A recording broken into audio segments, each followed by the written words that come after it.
Everyone for being here. Thank you very much. We are going to record this session for those folks who weren't not able to attend today. And we'll go ahead and jump in. Thank you all for joining us at ACT-IAC's Acquisition Community of Interest January event, pre-solicitation best practices. Quick agenda rundown for everybody today. We'll start out with some acquisition COI news so you can stay up to date on what this leadership team has going on. I'll introduce the leadership team, probably some familiar faces for some of you. And then we'll introduce our guest speakers for today and jump into the discussion on pre-solicitation best practices. We will have a question and answer period at the end of the session. Feel free to throw questions in the chat throughout, although our guest presenters will not get to them until the question and answer period. If it's a burning topic on your mind, don't forget it. Feel free to drop it in the chat. Also, we do have an acquisition COI Gmail email address, so I'll share that at the end. If your questions did not get answered today, please feel free to share them. We're happy to address them.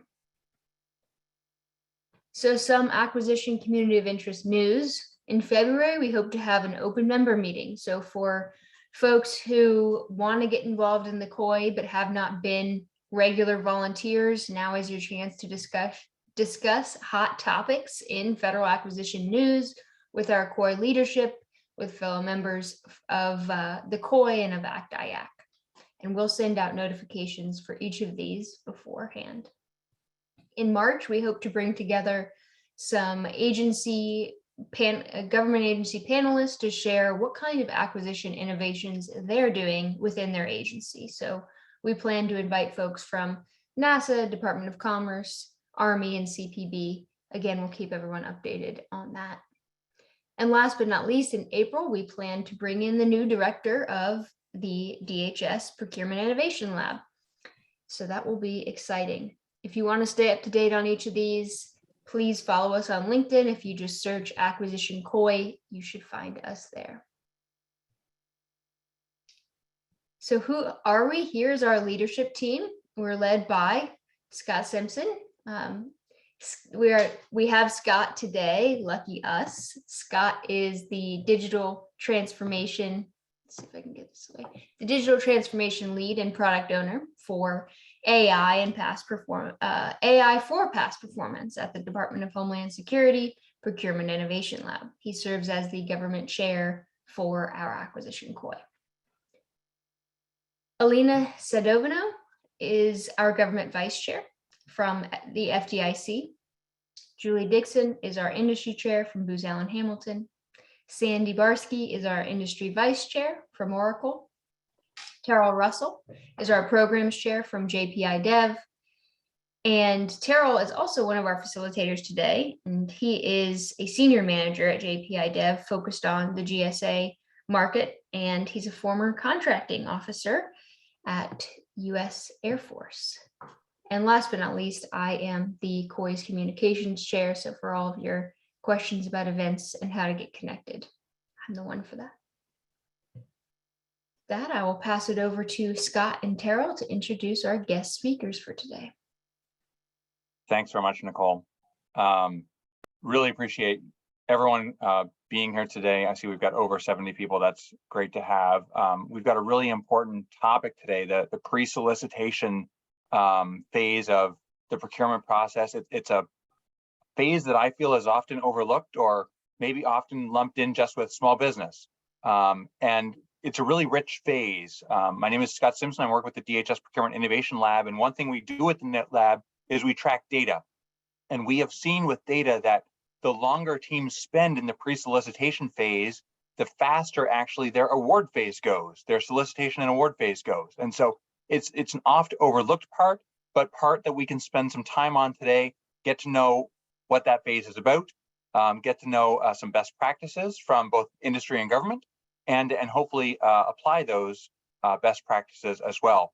And so first up, I'd like, we'll go around and introduce everybody first, and then we'll dive into our conversation today. But first up is, I'd like Katrina Bisbron. She's the Deputy Assistant Secretary for Acquisition and the Senior Procurement Executive at the Department of Health and Human Services. Katrina, good morning, and thank you for being with us today. Good morning, Scott. Good morning, audience. Thank you. I'm excited to be with you today. As Scott mentioned, I'm the Deputy Assistant Secretary and SPE for the HHS agency. HHS is involved in a whole lot of the American public's, of the health and well-being of the American public, and I call it the self-care of the American public. Some things that you might know of, we're kind of leading a lot of the charge on the COVID-19 front, the response efforts to that.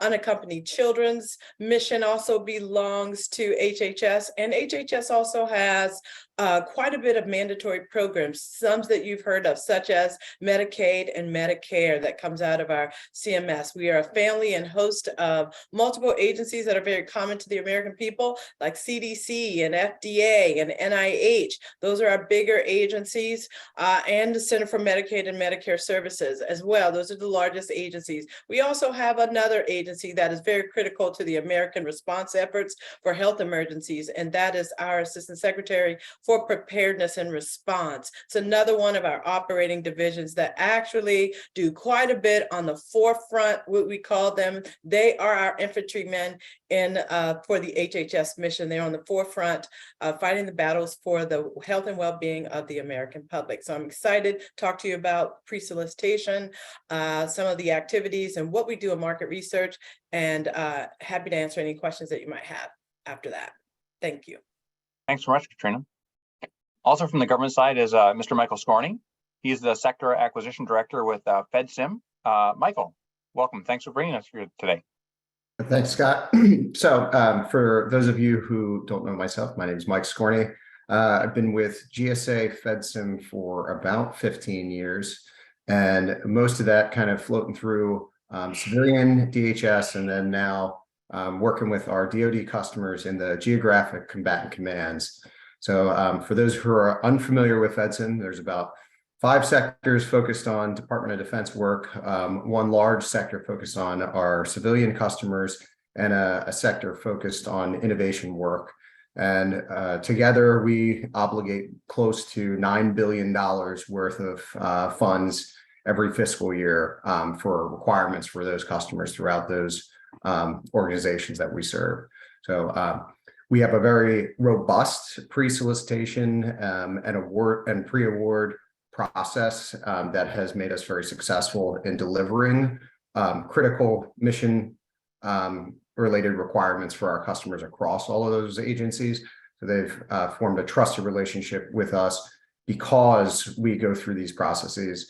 And also we've formed a lot of trusted relationships with industry because they know that throughout our processes, they will see some level of consistent engagement from us with them to educate them on our customers' requirements, what their objectives are, and make sure that it's clear as we're going into the proposal evaluation stage, what those requirements are and what those industry partners need to be successful in order to submit a decent proposal and be competitive in an award. So we have a very robust process designed to make sure that we're getting towards the best value offer for our customers across all of those different various requirements. I'm happy to talk about this because I would definitely agree with Scott that the more time you spend in acquisition planning and pre-solicitation, the more seamless your evaluation will be, and the quicker path to award you'll have once you release that solicitation. So happy to be here. Thank you. Thanks so much, Michael. Terrell, over to you. Awesome. Thanks so much, Scott. So as Nicole said, I'm Terrell Russell. I'm a senior manager here at JPI Dev. I'm also the programs chair for the ACT-IAC acquisition COI. We were bouncing around ideas earlier in the year about what we can talk about that's really going to be impactful to government. And this was one topic that everyone agreed was important. The pre-solicitation phase and the market research and requirements gathering is often overlooked, and people focus on the solicitation phase, the award phase. But in order to get to that phase and to establish a sound pulse or procurement administrative lead time, we have to have the foundation. And I think that the government and industry both have ideas about what works and what doesn't. And we thought it would be good to bring folks together today to talk about some of the things that might be challengers or what each group are trying to get out of the pre-solicitation phase. So I'm glad that we have representatives from government and industry. Don Lyles is principal with Booz Allen Hamilton, and I'll let him introduce himself. Thank you, Terrell. Don Lyles here. I am a principal in Booz Allen's corporate growth office. I'm responsible for facilitating our corporate strategic pursuits. Those are primarily across the federal civil space. Really don't have anything or any experience on the DoD side or the IC side. My job is coordinating all of our capabilities, people, processes, and tools to be able to respond to the requirements that are coming out from our government customers. So very appropriate timing given this conversation and how we can talk about how we can improve those pre-award more effectively, pre-solicitation communication aspects, so that that we can provide our best and make sure that industry provides its best product to the government, and then y'all can select what's most appropriate for that requirement. Awesome. Thank you very much, Don. And we also have John Steen. He's managing director at JPI Dev. We were trying to get some folks who are from large business and other, the small and medium-sized businesses to bring to the table their experiences. So John, would you mind introducing yourself? Thanks, Terrell. My name is John Steen. I'm managing director at JPI. We are a management consulting firm. We're actually headquartered in Blacksburg, where we got our start. I work with Terrell. As he said, he's part of the GSA team. Terrell and I work GSA, ICE, Department of State, EPA, and SBA. We also have accounts for Coast Guard and DHS headquarters.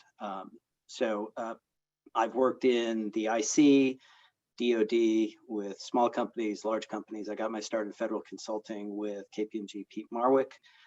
And previous to that, I was a naval officer where I held contracting warrants from both US SOCOM and the Navy. So, thanks, Terrell. Awesome. Thank you very much, John. So Scott, I know that we had a couple of questions that we had talked about with the group before that we wanted to go over. I think that I will kick it over to you to start the conversation. That's great. Yeah. Let's start the conversation with Katrina.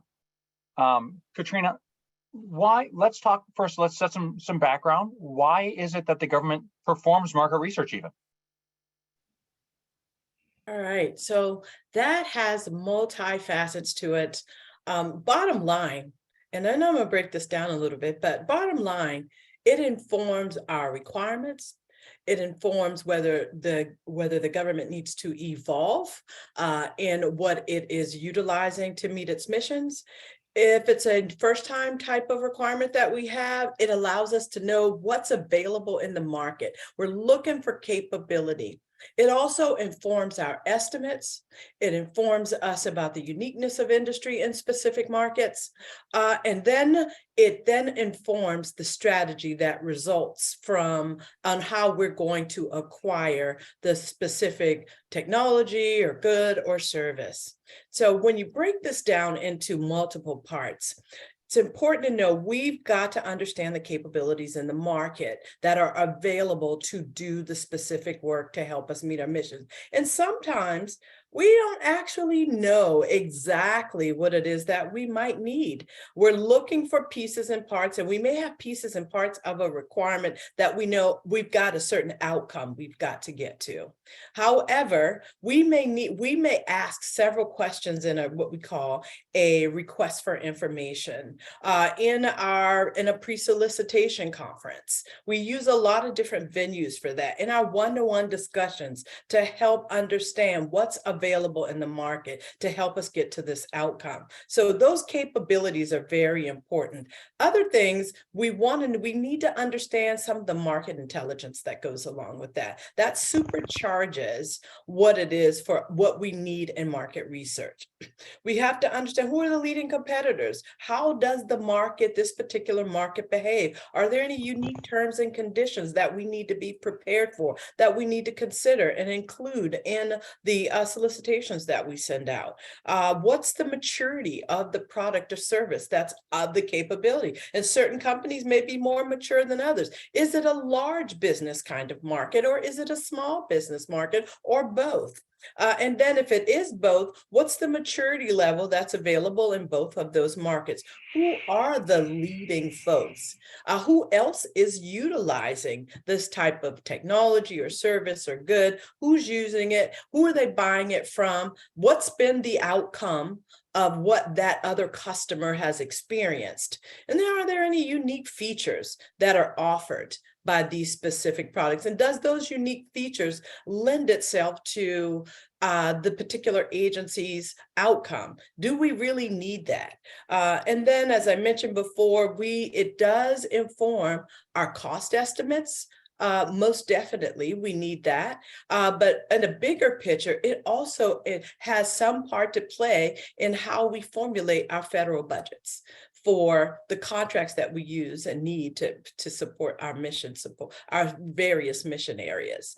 A large role in getting information through market research is also, as I vaguely mentioned this before briefly, that we've got to also be able to inform the requirements. Very important to have information so that we can better inform requirements. So what we're putting out to industry does not have such ambiguities, because we recognize that ambiguities results in higher prices. And so the market research is so critical so that we can help to develop what those requirements should look like.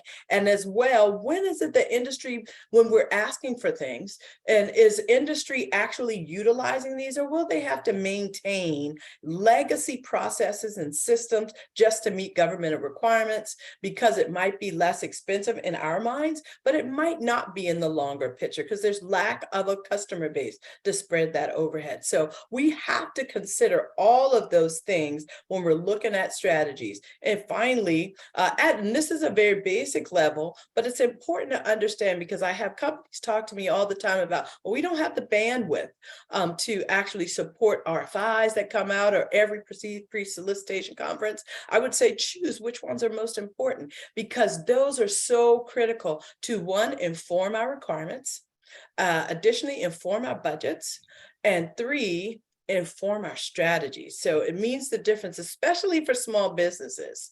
Very, very important. I recognize that small businesses do not have the same bandwidth to actually respond to every RFI. So you have to choose and develop a business development strategy that will allow you to be successful. But without knowing what small businesses actually have the capability to perform the work that we're looking for, or that we need to meet our mission, then we oftentimes are unable to ensure that we can develop a small business strategy to actually pursue that particular requirement. And so that's also very, very important to us. We also would like to have other insights to foster our experience with the market conditions, maturity of those particular products or services or technology. And then other smaller things such as what's the maintenance, what's the financing that, like for example, subscriptions, they take on a whole different kind of pricing or financing arrangement than most other kinds of services. And so what are the other things that we should expect that are nuanced, my own word there, for the specific requirement? And so those are the things, and I'd foot stomp to what Scott has said and what Michael said earlier. These are the actual elements of the market research that are needed. And if we have these pieces of information up front, it does result in a more expedient contract award after the receipt of proposals. Without those things, it makes creates a difficulty in reviewing proposals, understanding the differences and the discriminate, and coming up with what those discriminators are between offerers into a specific requirement. Hopefully that helps, Scott. That helps so much, Katrina. There's so much in there, and it sounds like there's a lot of different things that the government is looking for when we're looking at market research. I'm going to toss it to Michael and ask, with all of those things, what are some of the best practices that you've discovered over your years with FedSim that help you get all of that information? It sounds like it's a lot more than just an RFI. So what are some of your best practices, Mike, when you're doing market research to get that information that Katrina was just talking about?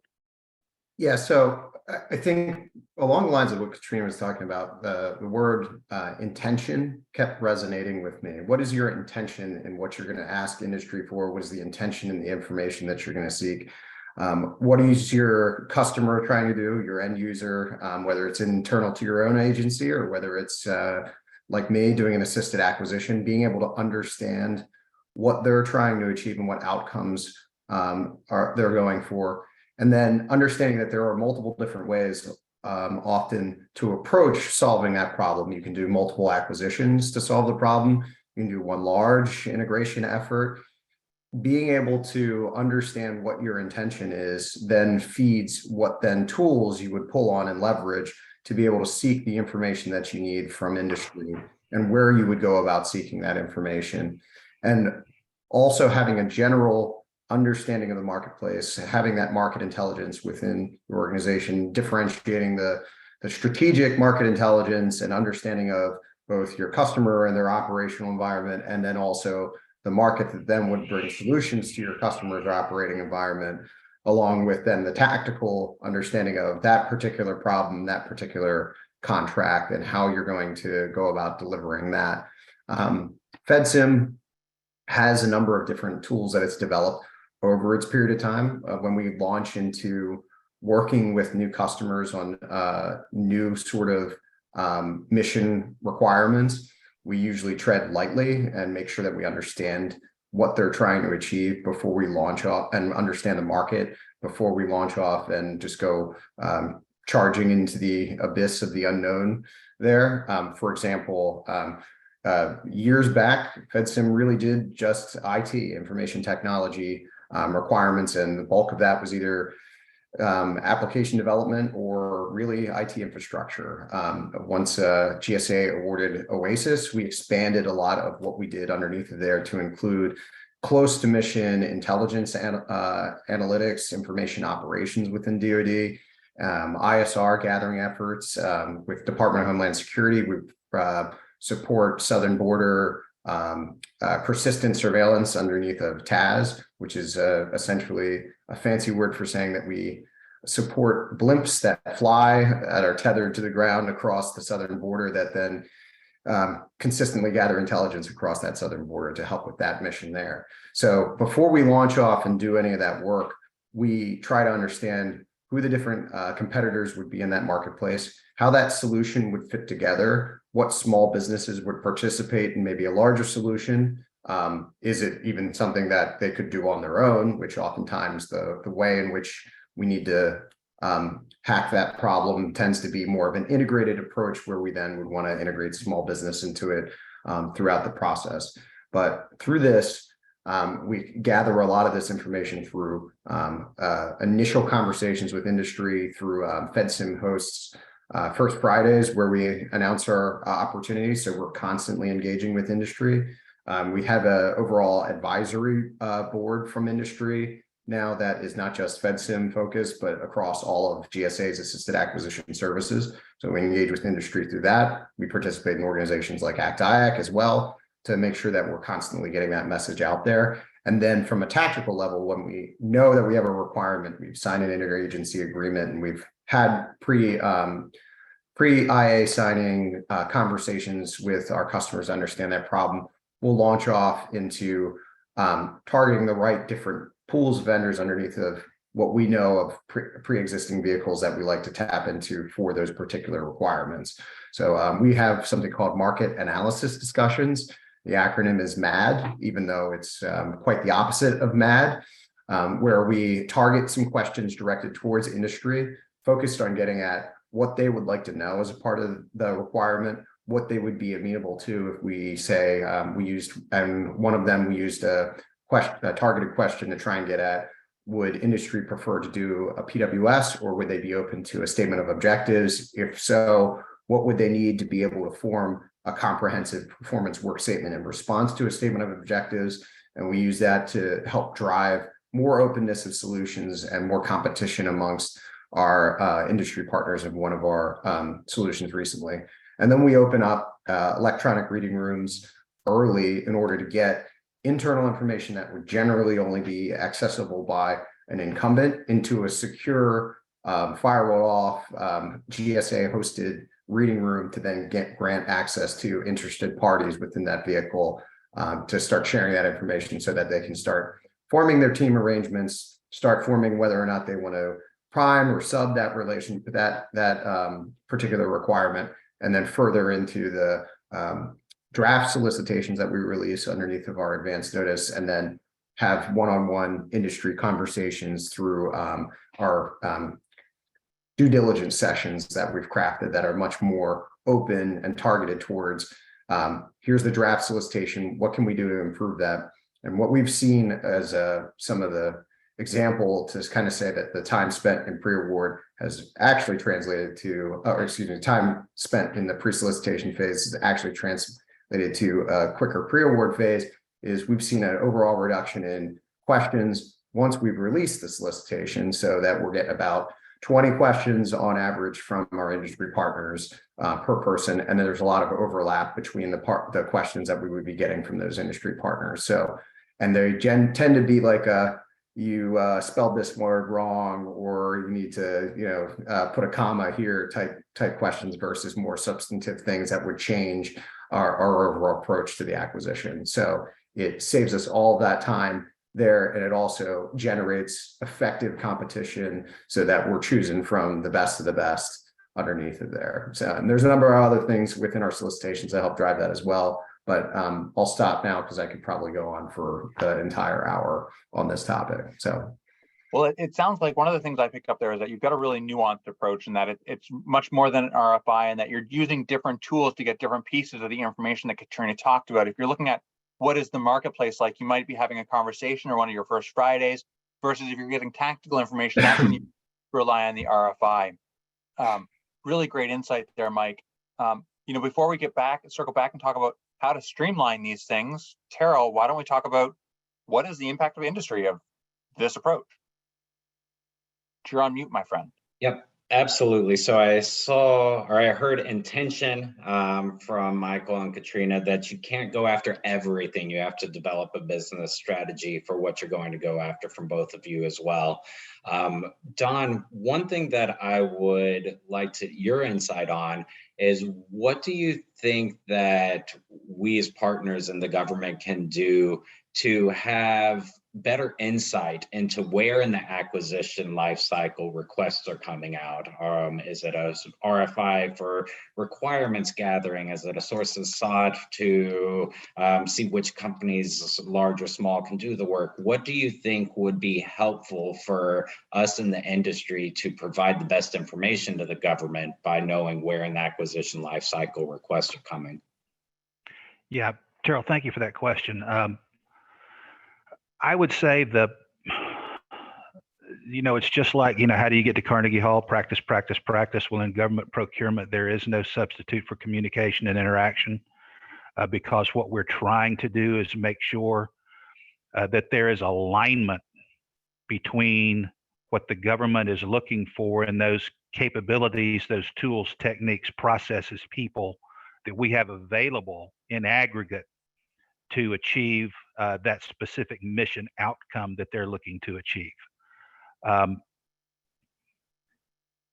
more we can communicate, the more mechanisms that can be put in place to communicate, and those could range from I'll give the IRS credit here, back under the TIPS 1, 2, 3, 4 days. The government the IRS was very good about putting out a calendar or a schedule of their portfolio of acquisitions that would occur across 12, 24 months. That then gives industry the ability to go out and look at prior solicitation documents, IT dashboard data, FPDS data, to begin to put together those that data that we need to craft how we're going to produce alignment of our capability to a specific requirement.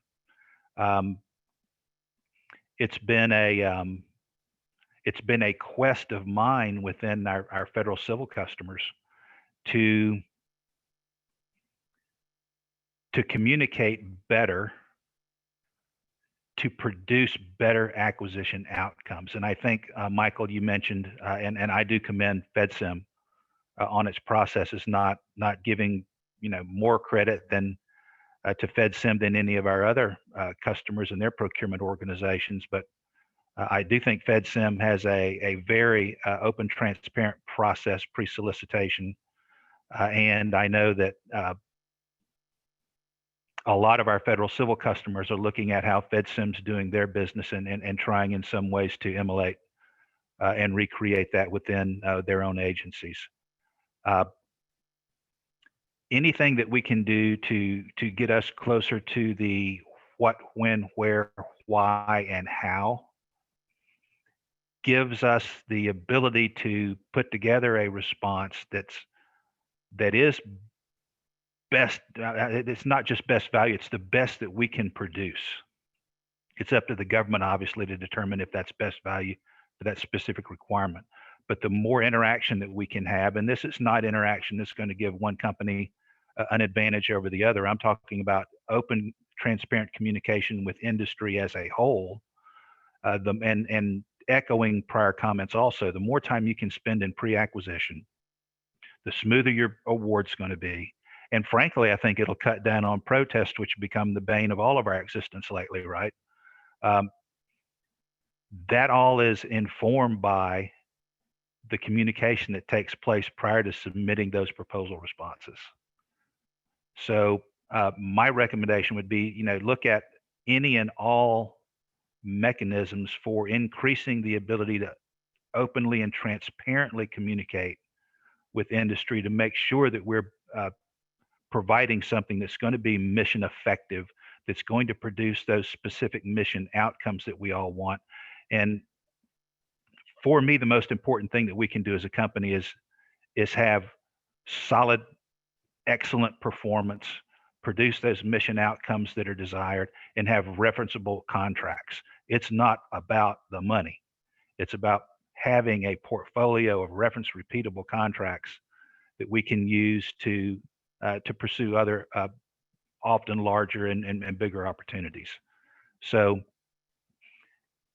I know this goes back, for those of you that are, you can't tell that I've been around a little, probably longer than some of the folks on the call, but my background in this space goes back over 25 years. I do have the added benefit of having actually been government the first third of my career. The first third of my career I spent with state of Florida government, and then moved out into private sector. So I've done procurements. I've done and run source selection evaluation boards. I've had to sit in protest hearings and defend what we as the government did in a specific procurement. So I have a luxury, not federal procurement, but state, and there is some difference. But from an intent perspective, it would be the same. What are those things that we're doing, and how are we evaluating and awarding contracts? So if I had to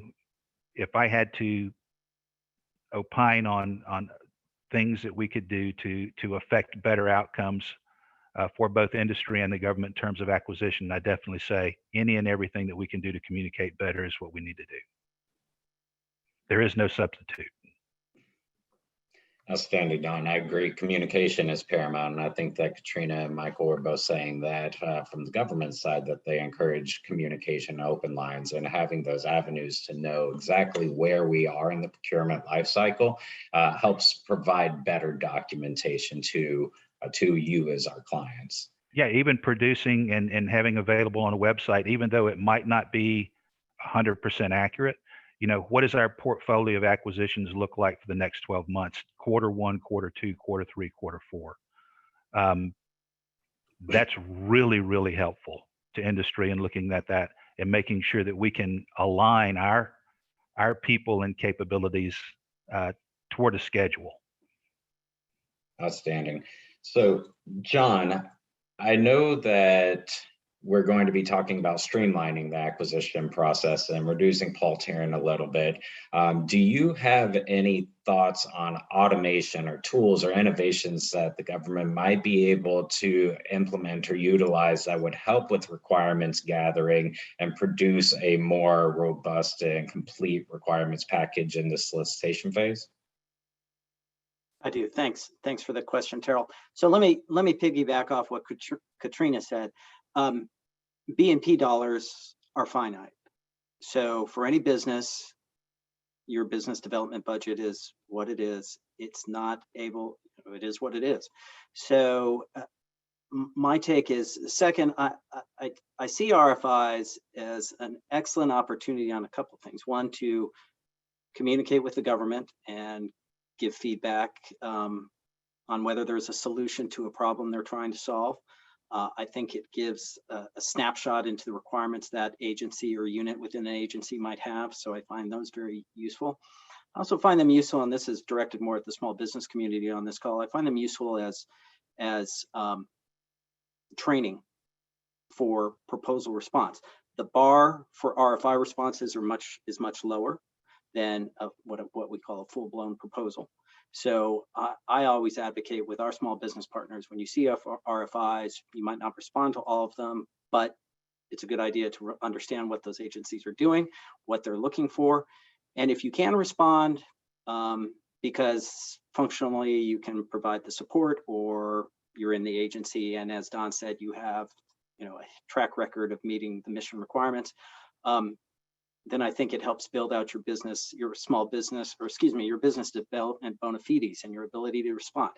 As far as tool sets, I think, for example, GSA has been, I'm not sure everybody knows, but GSA is on the Google platform, right? We use Gmail. I'm a contractor at GSA. We use Gmail, all things Google.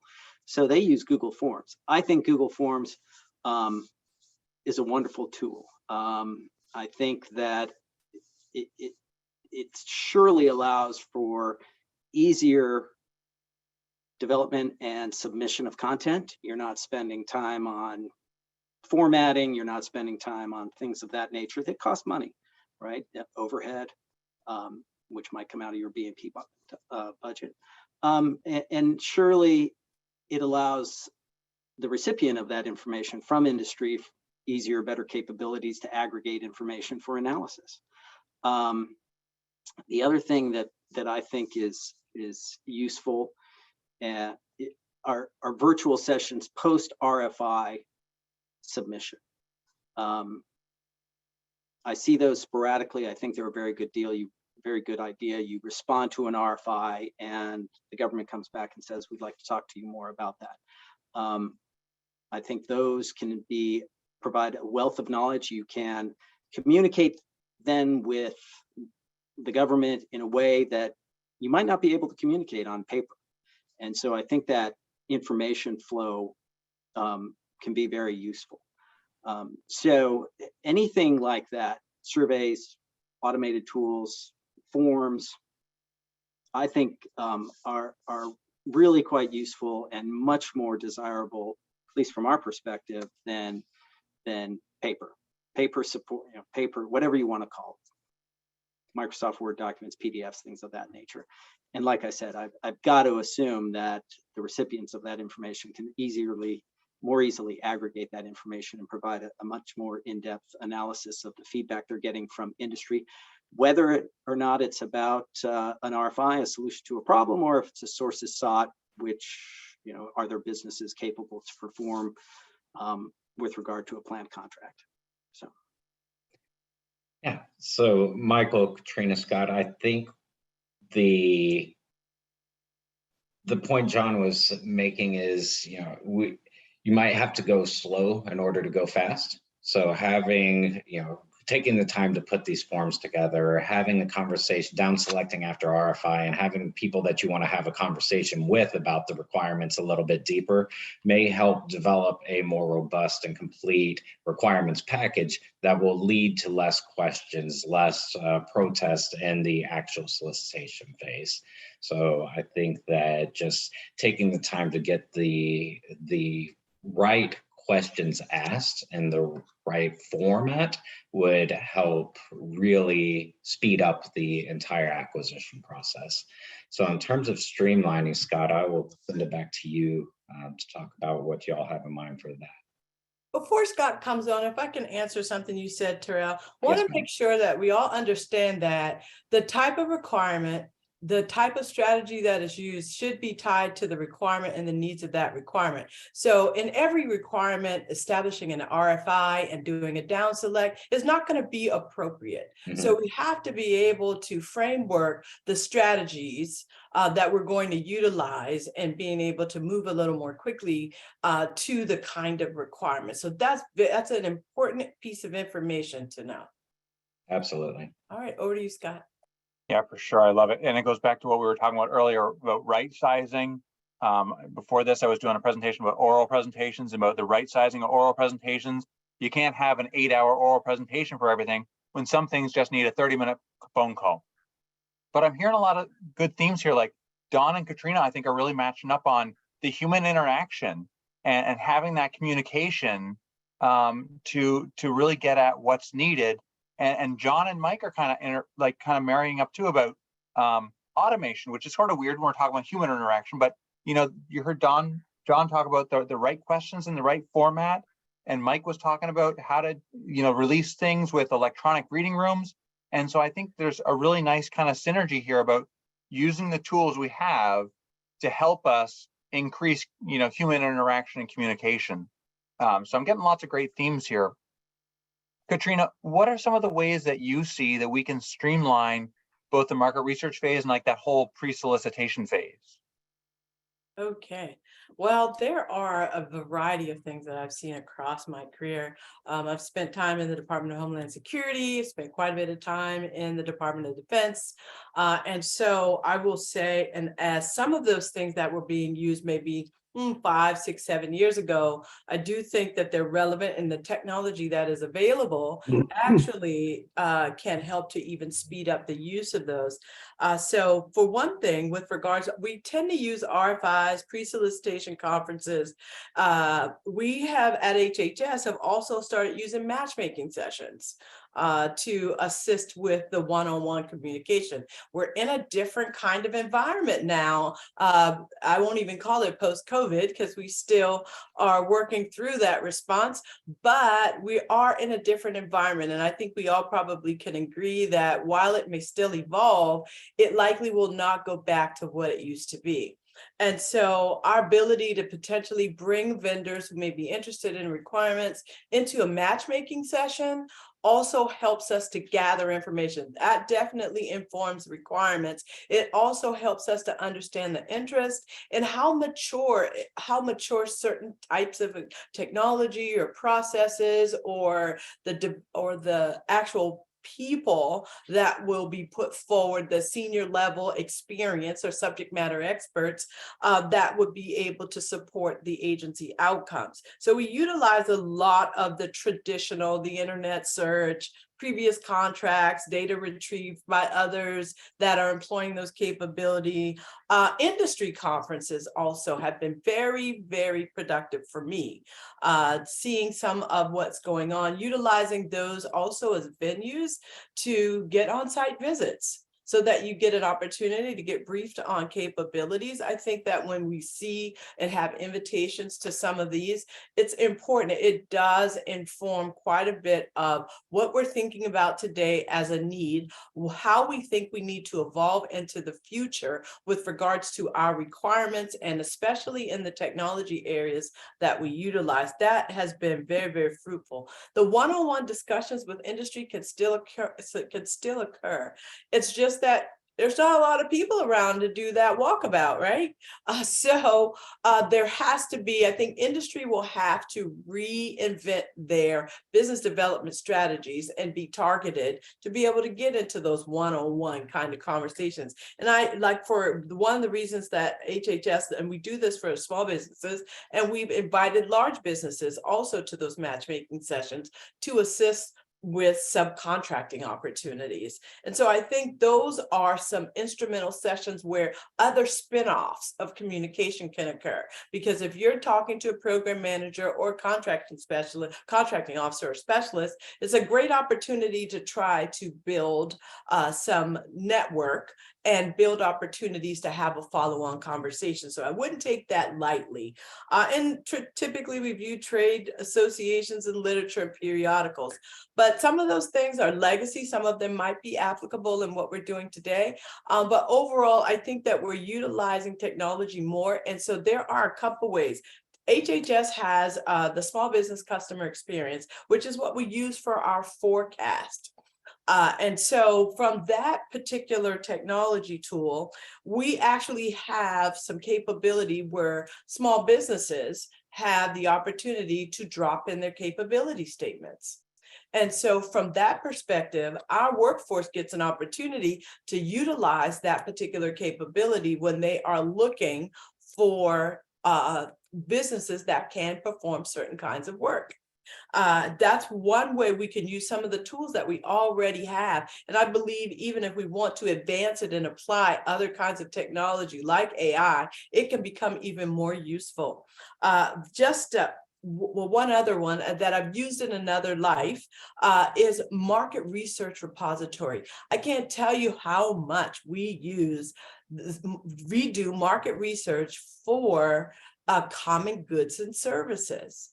And so in a specific agency, especially the common goods and services, they don't change a whole lot. They do evolve when it's technology or processes over time, but within about an 18-month span, or I'll say at minimum 6-month span, they don't evolve a whole lot. So we can do some things to utilize some of the market research that's already available. One of the agencies that I've worked with before had a market research repository, and it was refreshed to ensure that market research that does not exceed the FAR requirement, which was 18 months at that time, but does not exceed that, and those remain in a repository. And you're able to search for market research on your various types of requirements. And it was very useful for common goods and services. And now there's a lot of other technology that can be applied to that kind of a repository to ensure that we're able to even use that kind of a tool even more quickly.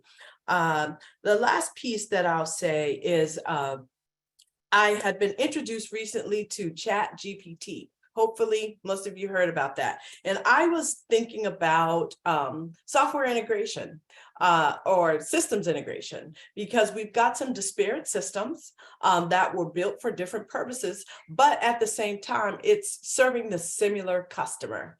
And we're looking at, okay, these are on different platforms. And how is it that we do some integration here to get, and where do we begin?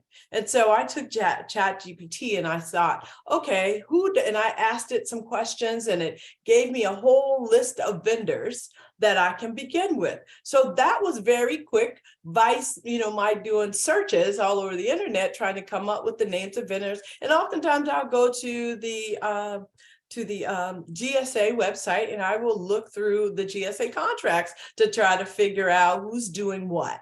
But this one was able to spit out about 10 vendors, which the good thing about that saved me a whole lot of time, because now what I'll only have to do is begin to pivot to these vendors to take a look at what it is they have. And that starts my market research on this particular outcome I need. And that's not to say only those 10 vendors will participate, but it at least gets me started in understanding where this capability lies. I can look at what have they done, look at who they are working with, because oftentimes these companies will have who are their customers on their websites. And then I might be able to just pivot to a customer and say, hey, how are you guys doing this? So there are, I would say, embrace the technology that's available. Multiple agencies are investing in technology across government. One of the things that HHS is doing, and we're still working through the bumps and curves on this, but we have pulled together a capability where we're able to ingest contract data. And that contract data is important because we get an opportunity, helps us with our category management efforts. We get an opportunity to see what we are paying across the enterprise. $40 billion portfolio with 13 contracting offices. I'm sure you can imagine how many differences there are. If we're paying for an engineer over here and we're paying for one over in another agency, they may vary significantly. Well, what this will do, the ingest of this contract data will allow us to understand what we're paying across the industry. Across the enterprise for the specific services, and also helps us with our negotiation positions as to what we potentially should be paying and what is a common price and where are we paying too much. So that's something that's still in the works with HHS that we're working on, but that is going to also be very instrumental for us once we're through the bumps and curves on it. That's going to be instrumental for us in helping us to more quickly establish what our market research framework will look like. Thanks very much, Katrina. Hey, just in a second, Mike, what is the top tool that you're using to streamline your market research?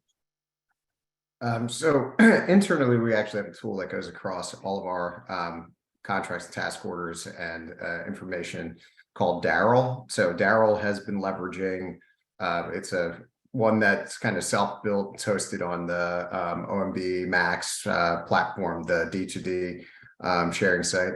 So it helps us understand who we're doing business with, what's the ceiling on those different contracts, what's the obligation look like, who's the customer that's providing the funding with that, and starting to drill down into what are we buying for who, how are we buying it, and then understanding how, again, like Katrina is talking about, how, the price of subject matter expert over here versus over here, why is there a difference, and start to drill down into that to help us make better decisions in the pre-award process on who are we soliciting, how are we soliciting it from them, and going about that. I will say that at the broad market intelligence level, there's also, GSA has a market research as a service now to help with customer agencies to look across all the GSA offerings that are out there and help them make sense of where to be targeting for their particular requirement, to know what's already available within the government space and how to go about accessing a lot of that, and whether or not they may want to go then use an assisted acquisition service to help them access those pre-existing contract vehicles that are out there currently. So, but Darrell has been one of the ones that has shown us a lot of pulling a lot of the data that we have within our internal systems. There was a question earlier from Sandy about GSA e-offer, e-mods, and newer tools. I just wanted to kind of quickly address. So e-offer, e-mod is like a schedules call and response solicitation management tool. There are multiple ones across there. FedSim has piloted a tool called Symphony for hosting our Astro, which is our ISR and everything that flies and everything that walks and crawls and pulls intelligence information out of there. So closer to mission, more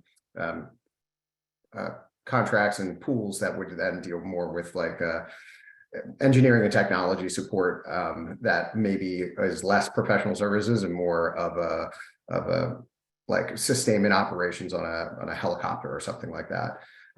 So Astro has pulled that together and is hosted on there. And then we've also moved the Oasis multiple award contract over to the Symphony platform to help streamline the pre-solicitation, seeking of information from those offerers and managing that to the extent where you can also, to what John was talking about, there's a process in which you can do question and answer submission for both pre-solicitation and for once you've released the solicitation via that, so that it's all automated, put into an Excel spreadsheet for you and able to be organized. And then you can re-release the answers effectively to make it much more collaborative rather than just, make this attachment in an email and send it to me, or, God forbid, drop it off in person like we used to do before the pandemic, which we quickly all adapted to.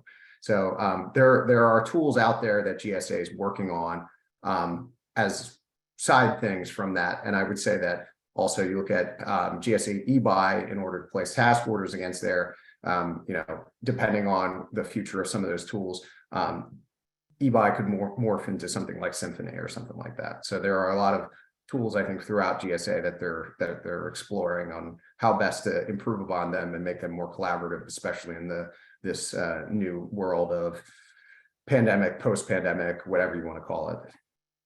Thanks, Mike. Great response. Tara, I'll turn it over to you. All right, I see that we have about 5 minutes left, so I'll ask John Steen just for a quick response. Can you share with me an example of a success story that you've had working with one of your clients in the pre-solicitation realm, and what worked and trying to make sure that they had what they needed to move to the solicitation phase? Certainly. First, I'd like to piggyback off what Michael said. Symphony is also was used for Polaris, and it's quite frankly, we found it very intuitive, easy to use. It's now being used for Oasis Plus as they ramp up for the follow-on to the Oasis vehicle. So again, excellent set of tools that are in use and on the horizon. As far as a success story, you're going to hear what we've all been talking about. It was regarding communications. And I'm not naive. I understand that the functionals, the clients that are actually doing the work need the support, and the contracting officers are very busy. But we found on a recent bid we did, which had a physical submission of a phase 1 past performance resumes, and this was with the Coast Guard, followed by a down select and then moving on to orals. But it started with an RFI, and we found that post RFI, they were very, very quick to answer questions. And I want to bring that up because there often is a mindset on both sides where after the RFI, you're in pre-solicitation and you really can't talk then, because you want to be fair and you can't give somebody some competitive advantage. But in my mind, that's when you have to do the most talking, because you've got the RFI data in place. You can look at what solutions are being offered. That's when the dialogue should take place. And I think that leads to, as I think Don mentioned, and Katrina and Michael, Scott, everybody on this panel, that leads to a better product from a solicitation standpoint. You're going to see a better solicitation from the government. You're going to cut down on questions and answers, which can be copious. And you're going to get better responses as well. So again, the Coast Guard, and this was through their CG9 directorate, did an excellent job in communicating with industry about the solicitation, and it made it a whole lot easier when we did get to the actual solicitation phase. So hats off to the Coast Guard for that. Thank you, John. So Scott, I'll send it back to you, but what I've just heard over and over again today is use of tools that are in place to help communication, to streamline communication, to get you all on the government side the answers that you need to develop the solicitation package, and really using what, all the modes of communication that we have at our disposal. But I'll leave it up to you to close us out. And that's what I'm hearing as well, is that automation and intelligent information and all of that will get us so far, but it's all about that human touch, having those conversations, sharing that information early, share it often. I think there's lots of great insights, and I really appreciate everyone taking the time to join us today. I especially appreciate Katrina Brisbane joining us. Michael Scorney, thank you very much. John Steen, thank you for joining us. Don Lyles, really appreciate all of the insight. I think this is a great conversation starter between government and industry. Hope we can keep it going. We are going to take this information and try to develop it into a best practice. And so our next step is to get involved with the acquisition COI to put out that white paper on best practices. So if you'd like to be a part of that, you can send that email to Nicole, which she's got at the bottom of the screen here. So with that, Nicole, anything else to wrap up?